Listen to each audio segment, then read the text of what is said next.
Good evening, everybody. Welcome to AFLW show number 4. We've survived 4 shows. I'm very impressed, very proud. And I am pleased to introduce my co-host for this evening, Nick. Welcome. Thank you for having me. Back together.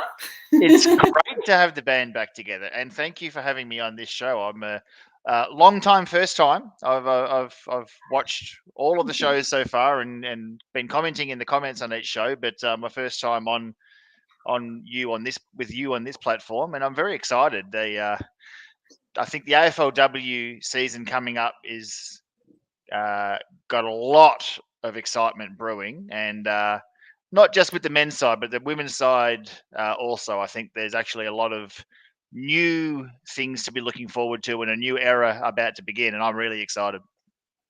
I'm super, super excited, and I've been wanting to get you on for a couple of weeks now, so I know how much you adore our girls, and 100%. I know how much this upcoming season is going to mean to everybody. Yeah. And I think that we are going to have an absolute ball this year. So without further ado, let's get this show on the road. Vesio with all the experience in the world. She kicks. And there it is, just on half time. Maddie Prasparkas. Keep bopping every week to this tune. It's absolute love it. It is an absolute bop. Can we just take a moment to appreciate in that little montage the Prasparkas standing over Bree Davey moment? Just that gives me hours. I love it. That is such a vibe.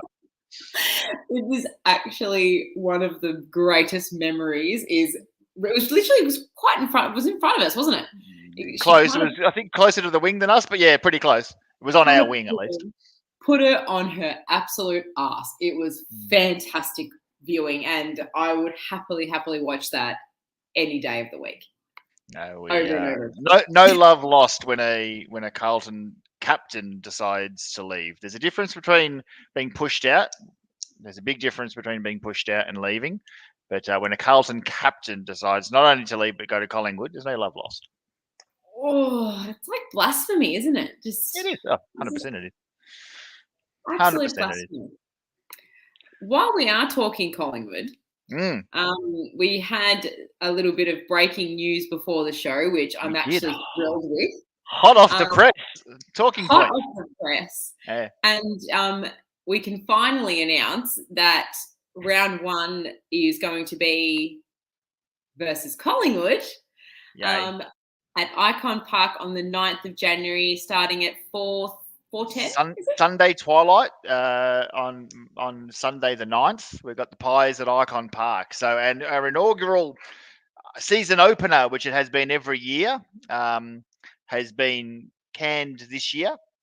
We still got them in round 1, but we've got them on a Sunday. So because of the redevelopments going on at Icon Park, I don't think we're going to be seeing many night games, or any, actually. I don't think we've got any, to be honest. I'd be surprised if we do. But with the redevelopments of the new light towers and all that sort of stuff going in, there won't be very much conducive to night football. So not only for the AFLW season, but potentially if we were to get a home game in the pre-season for the men's comp, I wouldn't be expecting too many night games at Icon Park. But so still got the Pies round 1, the old enemy. We get to start the season off with a win again, which is beautiful. Look, we need a little bit of redemption from round 1 2020. Do we so ever? That was a very disappointing night, to say the least. But no, we do first have first time we ever lost to them, wasn't it? It was, and it's fitting because that wall no longer says "never lose to Collingwood," because that wall no longer exists. Yeah, they literally tore the place down after we lost to them. We told them not to, and they didn't listen. No. Well, they're forewarned by all of us very early on that you cannot lose to Collingwood. Every new player that walks in the door, you cannot lose to Collingwood. Unequivocally agree. Look, unfortunately. But it's good now that we have something to look forward to, something that we can set our sights to, and we know we can go into the Christmas break knowing when our round 1 game is, and it is the first weekend, and it's not going to be the Friday night, which is, I believe, Richmond and St Kilda. So Richmond, St Kilda, they said it'll be the season opener down in Frankston. I know it as Dolphin Park, but I think it's now Skybus Stadium I think so. in Yeah. Frankston. God's country down there. Everyone who lives on the Mornington Peninsula and surrounding suburbs should get down and celebrate that. And if you go for Richmond or St Kilda, well, you're watching the wrong channel here. But yeah, just even if you're a Carlton fan, go and support that. Like getting to community grounds and stuff is one of the many things I love about AFLW. It has got a community footy feel at times. And it's more of a relaxed atmosphere. You can get on the beers, sitting on the stands, sitting on the grass in the middle of summer, just sinking pims and lemonades in the stands. It's a fantastic time. So if you haven't been to an AFLW game yet, 100% get down to the Carlton games, but hit up any game. I really will enjoy it. Yes, and I thoroughly agree. And the next game, I think on the Saturday night, is the grand final rematch, but the female version will be Melbourne versus the Bulldogs at the Whitten Oval. Now that's going to be a ripper. Right. So, okay. So sorry. I thought you meant the women's grand final. I was going to say they didn't play in the women's grand final, but no, I know what you mean. Yeah. Okay. Yeah. It is a grand final replay of sorts. Yeah. Okay. Look, these are the sort of it's after what we've all gone through the last 18 months. We did get a handful of AFLW games last year, but it still seems so long since we've been at any sport, to be honest. Yeah. Well, you went to the soccer on the weekend and felt great. How good was live? How good was live sport? Live sport, there is nothing like it, and I really think that's what a lot of the atmosphere at the moment is. You can feel it in the fan base. A lot of people are just piking to get to absolutely any sport there is, and what better way to start off a new year than going to see Carlton versus Collingwood at our traditional home. It doesn't get any better. No, we haven't got a full fixture released yet, but we also know a few other key dates. So the AFLW Pride round is going to be round 3. It's going to be round 3 this year. Round 3, so that'll be the weekend of the 22nd through to the 24th of Jan. So Friday, Saturday, Sunday, the 22nd, 23rd, 24th. We always play the Bulldogs at Whitten Oval in that round. Yep. So that's the staple of the Carlton's season, a massive event. And again, if you haven't been to any of the Pride games, again, that is one to really put in your calendar. It is such a special event, such a special night. Community is huge, and it always gets packed out, and it's a sea of colour and a sea of energy and a sea of noise. It's a fantastic ground and a fantastic night. And also the indigenous round is going to be round 10. So I believe it's a 10-round season, I believe. Yeah. And indigenous round should be the final round of the year before finals.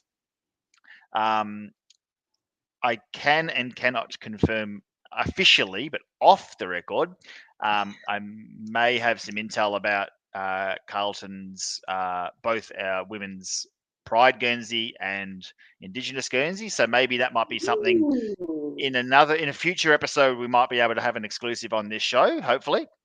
Love it. But there, at least for the Pride Guernsey, I'm not going to give too much away, but I know what it looks like. And through Carlton Pride, the LGBTIQ supporter group for the Carlton Footy Club, we've had a bit of an input in designing it, and I'm so proud of what it looks like and what it represents. And yeah, I can't wait to share it with the world, to be honest. So lock that in as a date as well. Yes, I love our Pride Guernsey any year. And I know you wear it. This is last year's? This is last year's? You wear it. I know you wear it to every AFLW game. And I absolutely just love the inclusiveness that these AFLW clubs have been able to bring with this competition, because it's actually put 100%. Pride to the forefront, and it's been absolutely fantastic. And the inclusiveness has just been incredible from everybody involved. So it's a testament to you and the team at Carlton Pride really pushing this, and I for one am grateful that you've done it. So ultimately representation matters. So one of the main reasons I'm so supportive of you and this show and women's footy in general is you can't be what you can't see. So that doesn't only mean women playing football. That means women commentating on football, women hosting shows talking about football. That means women journalists. That means women in the media in all sorts of roles covering our great game. And things like this is one avenue of how you can't be what you can't see. Well, visibility really does matter. And that's no different in the LGBTQ community. And having such a strong representation within the women's playing group, it really does bring a lot of normality to an otherwise often marginalized, sadly, community. Yes, and I agree with Pommy here. Good evening, Pom. Nice to see you in the comments this evening. G'day, It'd be Gaffer. nice to have a Pride Guernsey for the men's game too. That's we have ambitions and goals, and hopefully it's not in the too distant future. I love it. Well, now we have completed round one. I'm so excited to see what's to come, but what better way to segue this than to start with, I think, probably one of our strongest players that we have on our list and probably one of the best players we have on our list, and that is our skipper, Kerryn Harrington. I would comfortably say she'd be in our best. I would put her in our best 3 players on our list. I think Kerryn Harrington is nothing short of an absolute bona fide superstar. 100%. And having a look at her season last year on a whole, she was unstoppable. Like 65 intercept possessions. That's insane. That's more than half the men. Yeah.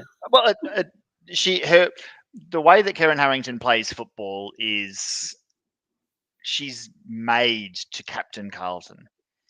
She is someone who leads by example, is so reliable, does her job every single week, never loses a contest. And you talk about those intercept possessions; they're crazy stats. She's an All-Australian now. She was in the Australian team last year. She at Carlton also she ranks number 1 for disposal efficiency. It's not just a matter of her getting the intercept possessions; she then uses it more than anyone, better than anyone. Better than anyone.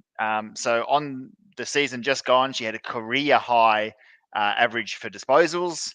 Her yearly average for tackles was up. Her yearly average for a rebound 50s was up. Her yearly average for inside 50s was up. And in terms, I think they call it the AFLW fantasy points or whatever, but her super coach score sort of thing again was a career high again for the season just gone. So she's just coming from strength to strength, and that's sort of thing that as a Carlton captain you should expect from a club like Carlton. We are a big club. We do demand excellence from all our players, let alone our leaders. But Kerryn Harrington's someone who delivers that in spades. She's just phenomenal. Couldn't agree more. You pretty much took the words right out of my mouth. She has been one of the best footballers that we've had come through our program, and not just her football ability, but her personality, the 100%. Way she interacts with the fans, the way that she a true leader. Embraces. She is. She's an actual true leader in every sense of the word. Yeah, on field and off field, she leads that playing group, but also leads our club and represents our club really well, I think, as well. Yeah, and I know for a fact we have a lot of big fans in our cheer squad of her, Natalie being one of those. we love Natty. And it's just like the way that she's a good role model. She's one of those players that I could turn around and go, yeah, I'd want my daughter to aspire to be someone like Kez, because she's just a truly genuine person and has one of the best hearts I've ever come across. Unequivocally agree. And, that's, yes, she's all of that and so much more. And like as a footballer, she's someone, she wasn't part of the inaugural sort of playing list, or she didn't start in the first season of AFLW. She came in a year or two in, coming from basketball. And you not only did she acclimatize and pick it up very quickly or anything like that, she just dominated from the outset and has been a pillar of, an absolute pillar of our team and a pillar of strength for our club since day one. And again, I still think she's only getting better. So yeah, I would be putting her in. I'm not ashamed to say it. I'll be putting her in as a lock already for All Australian 2022. I think she'll go back to back, and awesome. possibly even feature in the best and fairest sort of ranks again. I think she's I can't speak highly enough about her as a footballer and as a person. Career best form last year, and Well, it was, yeah. and for her that's incredible. That's saying a lot, yeah. She's closer to my age than she is Maddie Prasparkas, put it that way. Yep. And for her to be playing career best football and to lead the club the way she does, and to lead the way on the field, just shows what kind of player that she's going to continue to be in 2022 and beyond, because I feel that she's going to be going on for another 2-3 years. Easy. Oh, I think, and the rest, I think, as well. She's someone who I look at Carlton's back six. Our defensive unit is probably our main strength as a women's team. You've got names like Lala Weefy, Gab Pound, Maddie Kerryn, Mimi Hill, these sort of players. Charlotte Wilson. Kerryn, I believe, is the center of all of that strength that makes all of those players. They make each other better, but I think Kerryn, as the captain, is just that source of strength and that binds it all together. And as a back six, look at how strong they are as individuals, but as a collective, having a leader, they're all of those six are quite fantastic players, but having one of your leaders and your captain down there, I'm no matter how many times, obviously we don't want to leak too many defensive inside 50s, but no matter how many we leak, I'm confident that we're not going to get many scores against because of the quality of that back six. No, and that back six, like you said, is probably one of the strongest back six in the comp, if not the best back six. There's very few better. Yeah, I think, look, the best teams, the Crows and the Lions, these sort of thing, I think they've got a few absolute superstars down back, but I don't think they've got six of them. I think we've got potentially six players potential of all Australian in our back six. Oh, that just gives you tingles, doesn't it? That's just three of those I've named have been an All Australian so far, at least once, and I think that the other three have absolutely the makings of that. Yep. I'm really, really, really keen for round one, because good luck to the Collingwood forwards. All I'm going to say. Yes. Now, the next girl on our list had an interrupted 2021. We drafted her. She showed all the signs of being one of the best players in the competition, but unfortunately did her ACL pretty early on. Yep. And I speak of young Mimi Hill. Mim is God. And she is. And from what I've seen on Instagram from the club, wow. Look out. She is looking trim. She's looking fit. And I'm scared for any team coming up against her, because she's got unfinished business.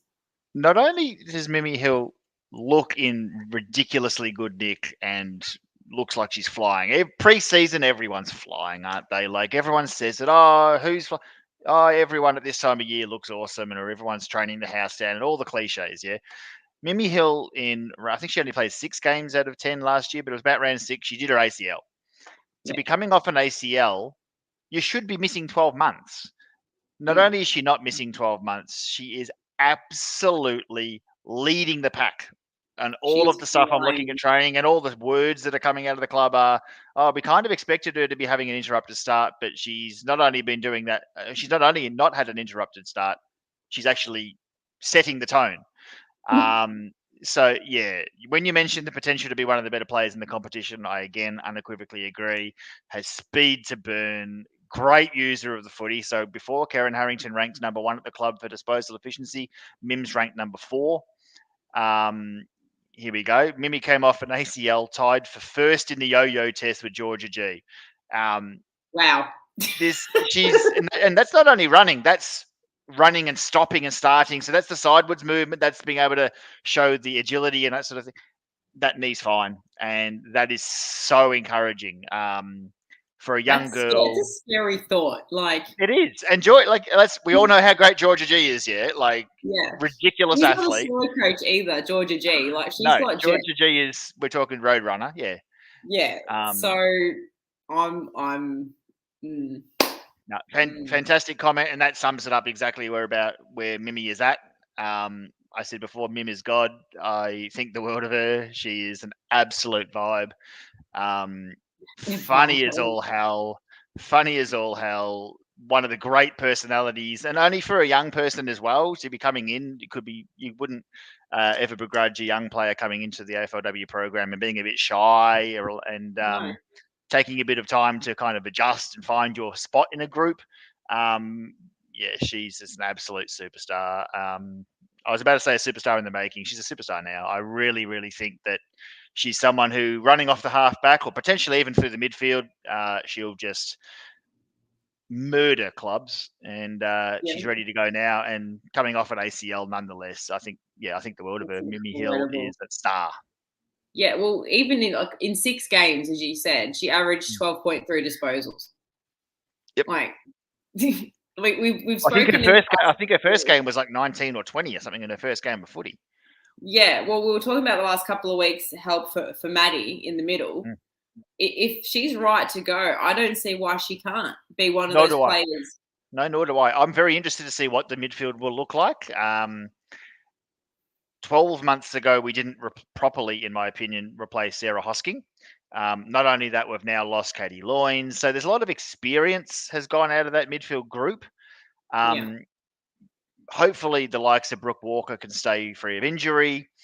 You've got Grace Egan, who I think everyone would agree is a fantastic midfielder in her own right. Abby McKay seems to have really come on. Lucy McEvoy seems to have come on. So there's a lot of people who can go through there. Mimi Hill's another one. Elise O'Day. There's a lot of players who can play midfield. We just need to find the right mix and one or two of them to just have a bit of to step up and take that role. So it doesn't all fall to Prasparkas. As godly as she is, she needs help. And like I mentioned it last week, she said so herself that she felt disappointed with how her season went. That was Maddie. Yeah. So for her to be upset as she was and for her to have the season that she did, like I said it last week, it's going to be good luck to these teams because we are ready and I don't see why we can't push for where we should have been in 2021. And with players I think they can make the finals. I think they can make the finals again. I really think that we were good enough last year. It's just lapses of concentration. It's easy to blame injuries, etc. In a shorter season of, a 10-round season, a 2 or 3 week injury, that's a third of the year gone. So 1 or 2 injuries here or there to key players, it just shags you. It's really hard to recover from there. So a bit of luck goes your way. There's absolutely no reason why they can't make finals. Love of my life. She agrees with me. Finals or bust. Yeah, it is. Look, they've got a lot to prove, but I think they're up for the challenge. Yeah. And I think that Beachy sums it up. Bulldoze the competition. She is it's a great terminology for what she is. She's a bulldozer. Just sends it. People try and stand in her way. She just laughs at them straight through. No, that's me. Me just watching her just laugh at anyone who tries. Yeah, good luck. Good luck. Now, this next girl we haven't seen anything of yet, but I know you did a little bit of research on her today. Yeah. And that is one of our brand new draftees, and we'd like to welcome her to the Carlton Football Club, and that's Annie Lee. Welcome, Tell Annie. Me about Annie Lee. So Annie's one of our first picks this past season in the draft. A rebounding defender. Now, we just spoke about how great that back six is. We're strengthening it again. I don't think this is necessarily a pick based on need. This is the best available player who was left in the draft. We said, well, you can't not take her because of the quality is there. Now, albeit, again, I don't profess to have gone to any of the women's under 18 games and seen great footage of her or anything like that at great length. But what we've seen, not only during the time from the draft, they have the footage of all the games from Geelong Falcons, but also since she's been at the club, there's been a handful of videos coming out. Looks like someone who just runs in straight lines. So she's kind of a medium-sized defender. I think she could play tall or play short. She's got the speed, I know that much. But all the footage I've seen, fantastic above her head and great below her knees as well. So really clean with the footy, and just sort of player who get ball, run forward and just attack. And I think she might be a line breaker. I think she might be someone who I'd be looking to have off a half back. If that can release the likes of a Mimi Hill or a Maddie Kerryn, these sort of players a bit further up the ground through the midfield. You don't really see a lot of wings in AFLW because they play with 16 on the field. But yeah, they'd try to play that role of, running, I call it box to box. It's not really a soccer terminology, but, between the flanks, they'll kind of stay in there.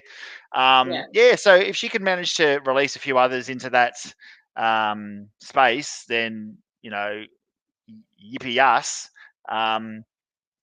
Big shoe. Yeah, I can see one of the comments here about big shoes to fill in the number 11. No pressure. None, because Jess was one of those players that could break the lines and she could give him a chop 100%. out in the midfield. Yeah. So it's not just the player that she's got big shoes to fill, like the number itself and what comes with it. And I feel like she 100%. probably won't be in our starting lineup for round 1 against Collingwood. Mm-hmm. That's probably a fair assumption. But I don't see her being out for too long. I've seen the same videos around what she brings, and even just listening to interviews of her, she knows her stuff, and she's got her head screwed on, I think. Yeah, very confident girl in her football ability, and I feel like with that group, with the likes of Jess Del Pos coming in, and you got Kerryn, all those older girls can really get around her. And I feel that, she probably won't start round 1, but she'll definitely be within the first couple of weeks for sure. Yeah, I'd have her in the mix. There's a handful of players who I think pretty much the starting team on the field, for my opinion at least, kind of pick themselves. Then I think we have 5 on the bench. Is it 5 or 6 on the bench anyway? There's about 9 or so players who I could make an argument for one of those bench spots. And she'd be one of them. Just again, depends on fitness. It depends on as the competition continues to evolve. We're kind of seeing,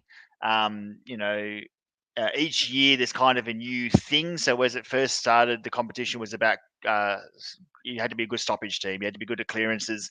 In the first season, it was a bit, clunky and not a lot of flow and movement and that sort of thing. A lot of stoppages, a lot stop-start. So you had to be good at the clearances early on. Now it's becoming a lot more of a free-flowing, fast. You've got to be able to hit targets. You've got to be able to switch. You've got to be able to break lines. So if that looks like things you might be able to bring to the table. So, work on your strengths, but also be, our coaching group, be mindful of those weaknesses as well. I've spoken about what I think she can do with the ball, be a line breaker and run in straight lines and stuff. But one of the things that's been impressive is what she seems to be able to do without the ball. Looks like a tackling machine, and the hunger for physicality again is a real good point of difference for someone of her age. We always say, with the men's competition, there's the old analogy: it's boys playing against men. For a younger girl playing against strong, fully developed women with strong athletic bodies can sometimes be a bit of a step up in class. She just looks hungry again for the physicality and hungry for the contest. So, I think she's up for the task. So I'd have her in the mix. For a spot. But this is... I love a tackling machine myself. I love a tackling machine. Oh, well, we spoke about number 11, who it was. She was a tackling machine. Yeah, she was. And if she can fill those shoes, then that's fantastic, because we want that physicality in our game, because I feel like we were easily... tackles were easily broken last year. Oh, 100%.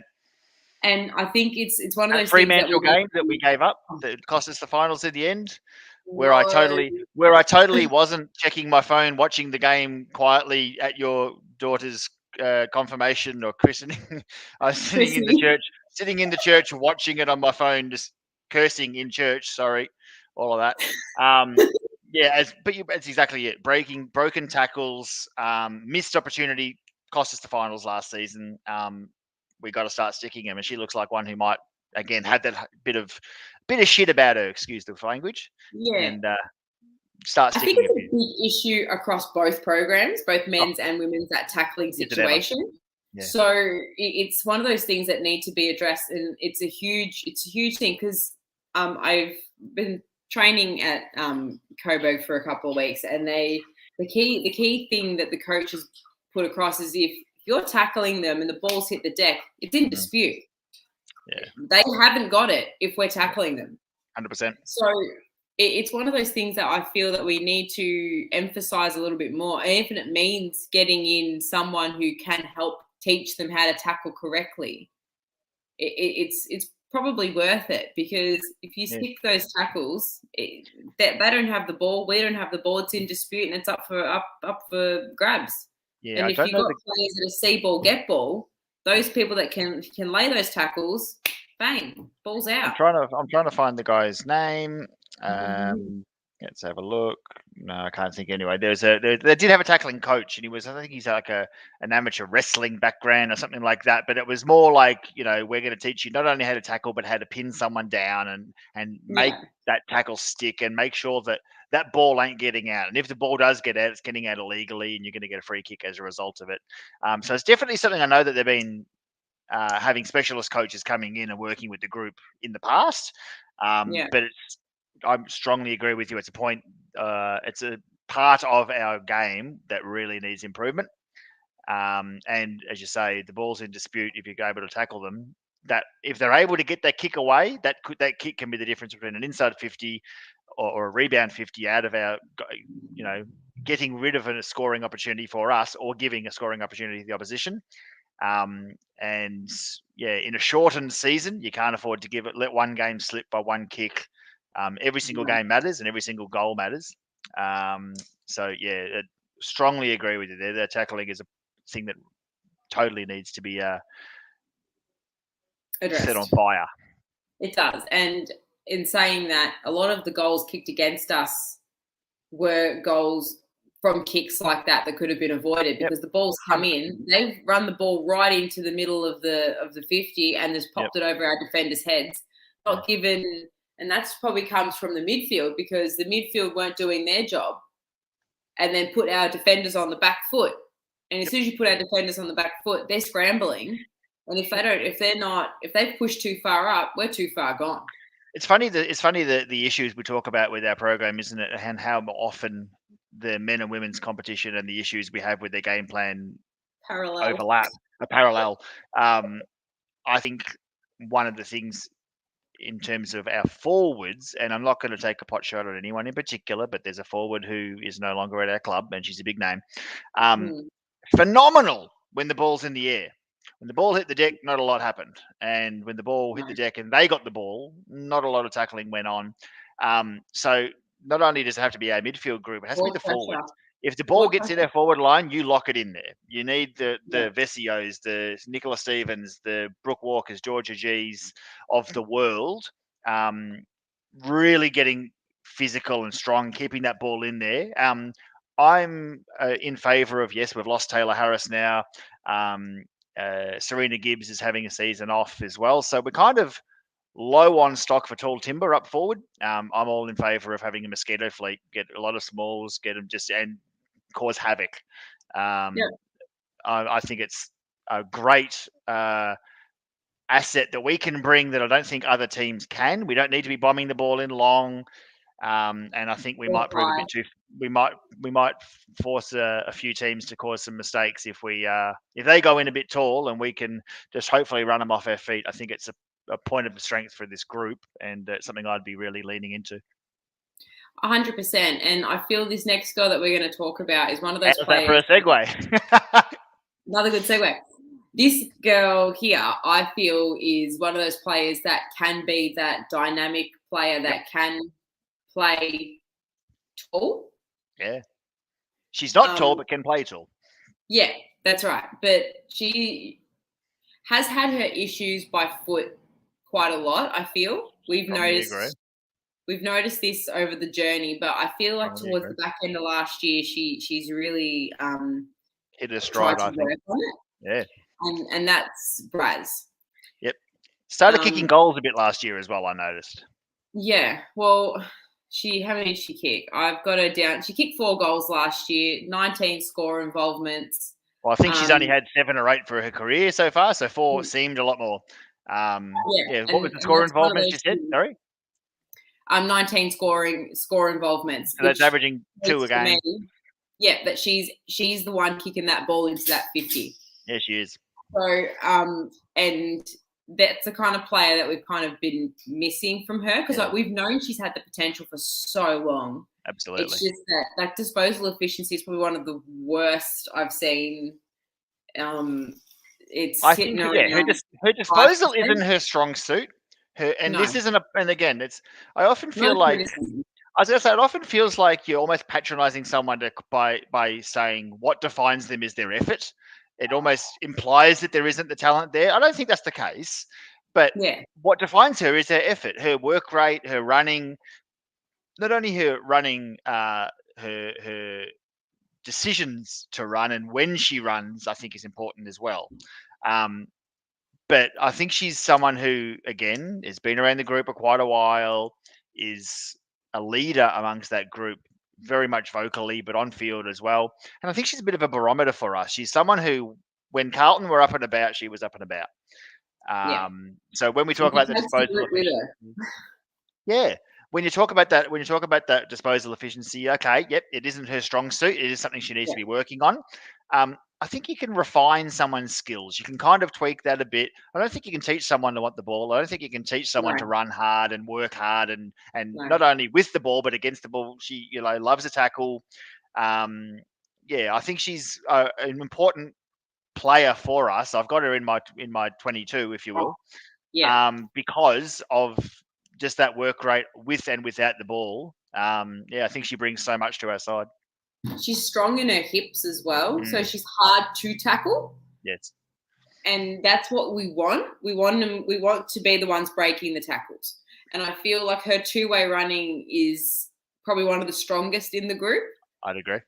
And every time I see her, she's at the bottom of a pack trying to get that ball out. Yeah. So you're right. Her effort and her intent is there. Obviously, the refining of the skill probably should already be there for playing at this level for this long, but it has improved over the last 2 to 3 years. Because I know she's probably been one of those players that we've been really frustrated with.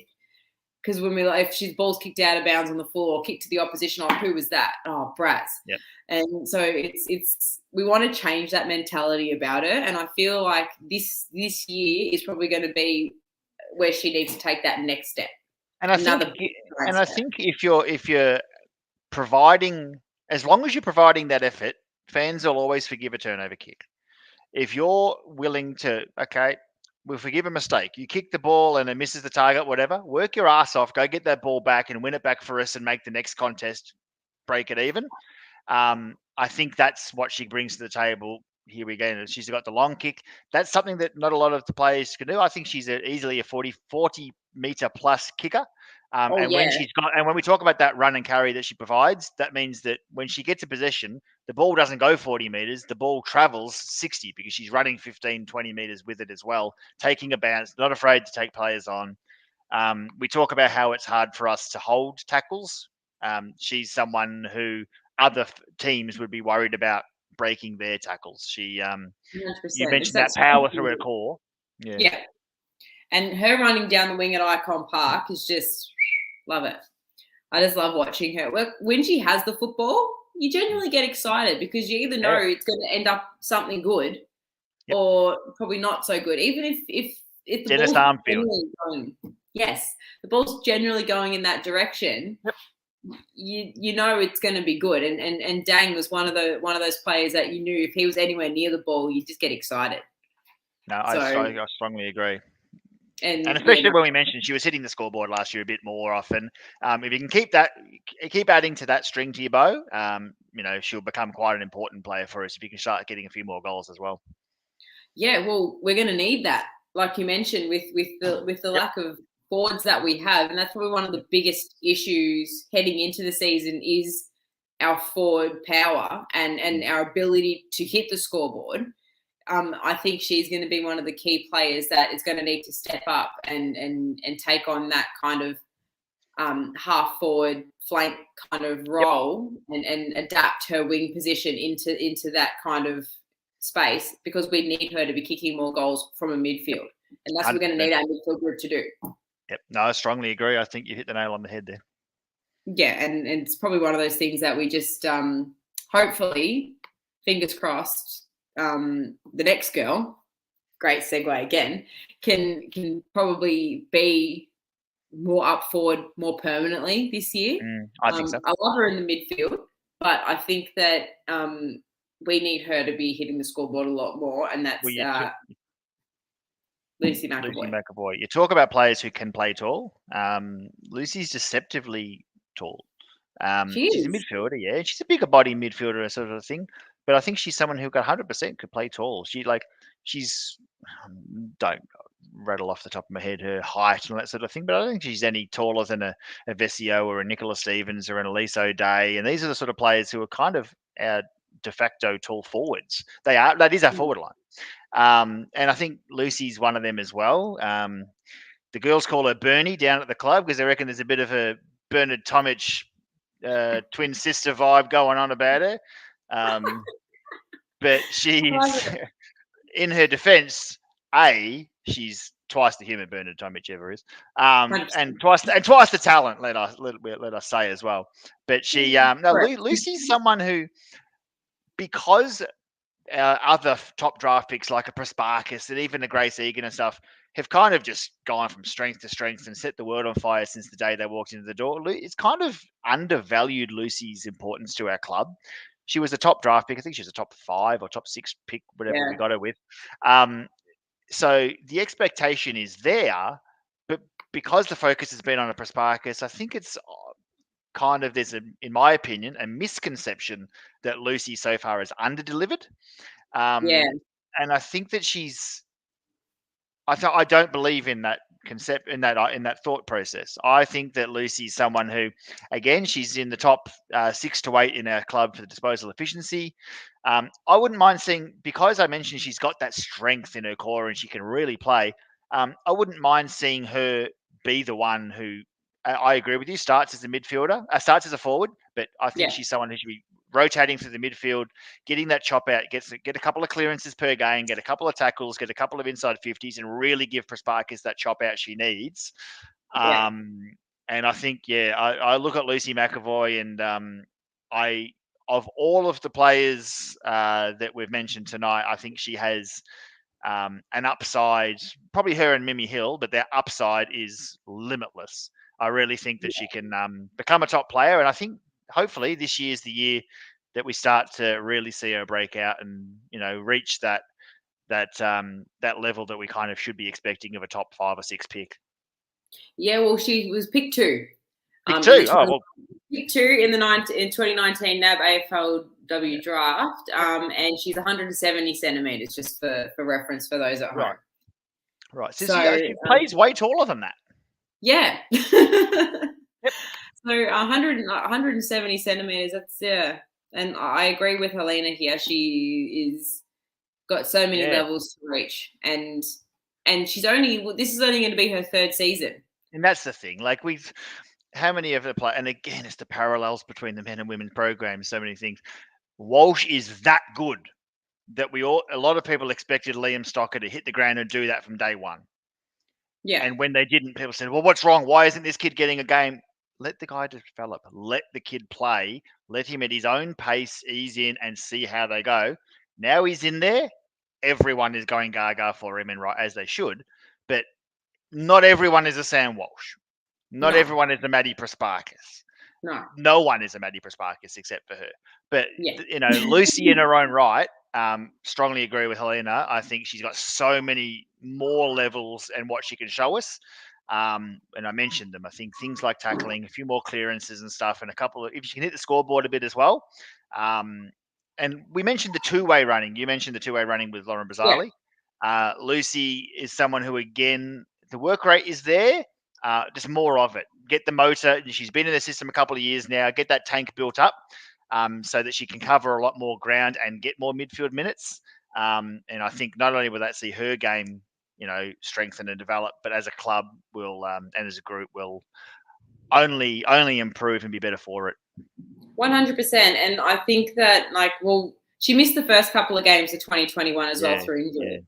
So for her to have a full season and a full preseason under her belt, it'll only put her in good stead. And from what I've seen, she's looking pretty sharp as well. They all are, really. And we keep saying it, don't we? We keep saying it, like we've got to keep the team on the park.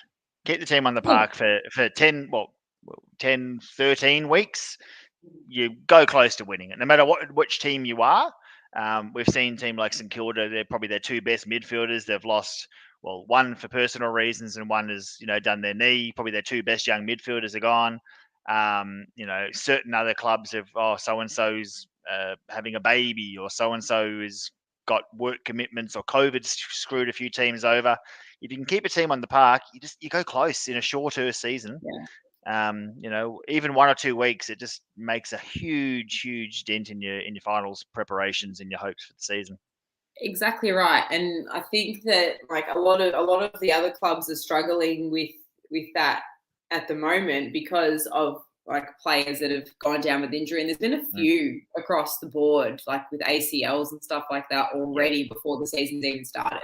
Yeah. So it's vitally important that we keep this group firstly together and then secondly on the park, because we're only as good as the players that we have on the park on the day, but you want to have those other players ready to go. We don't want to see any injuries. We don't want to see injuries. And now less than ever can we afford it. We spoke about, in the off season, the overhaul on the list. We've lost not only big names like, a Hosking, a Taylor Harris, Dalton, Loynes, Downey. These are all stars of that team. But and this isn't just because I'm a Carlton fan and I'm talking, smack because I love them. I genuinely think that there's still enough there depth-wise to cover for it. It's if you get 1 or 2 injuries now, the depth starts to be a worry. So would none of that happen? 100%. But if you keep people on the park, you got to be adaptive. So we've now lost Serena Gibbs as who was going to be the heir apparent to Taylor Harris. We've lost her for the season. Okay, how do we adapt? In my opinion, it goes small. If you haven't got a tall to put there, don't put someone there for the sake of it and just get them to stand there and try and kick the ball to them and be a magnet for a contest and get everyone around their feet. I don't think that's how you play.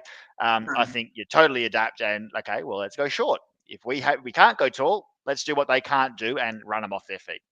And that's why we picked up young Poppy Shack in replace of Serena Gibbs. How cool does that chick sound?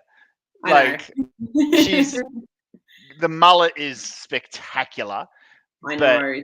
She just seems like someone who I want to hang out with and have a beer with and just talk footy. She just seems like a cool chick. I'm really excited, to get down to hopefully we can have open training or something soon. I just want to get down and see these guys train and meet the new players. And I'm so frothing it. No, I can't wait. Not long left. Fingers crossed it happens sooner rather than later, and we just want footy back, and I feel that we are this close to getting footy back, and I just can't wait, and I am so truly excited for what's to come with this group.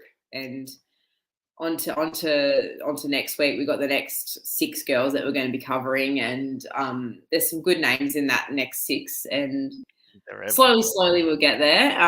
But no, the next 6 in the next couple of weeks are going to be good.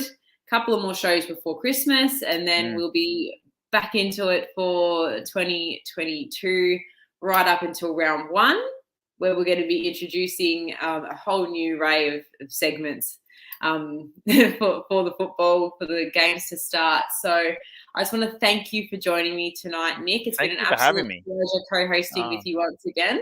Not only do I love talking about my passion of AFLW, but I love talking about it with you, someone as passionate and as knowledgeable and as awesome as yourself. Thank you very much. And I just want to thank everyone again for watching and tuning in. It's truly amazing to see so many people interested in AFLW and wanting to learn. Yep. And that's what we're here for. We're here to help people understand the AFLW space, who our players are, and what's to come. So I thank everybody who's been leaving comments. Thank you for all the love and the likes. Thank you again, Nick. Thank you to the Blue Abroad show. Make Terry. sure you subscribe, everyone. Facebook, Yeah. YouTube, the lot. Subscribe, hit the like button, do all of that. I don't know how to do it. You guys are better at that than me, but do that. No, but thank you all so much for joining us tonight. And we'll see you next Wednesday night, 8 p.m. for another rendition of the AFLW show. Have a great night, everyone. Baggers.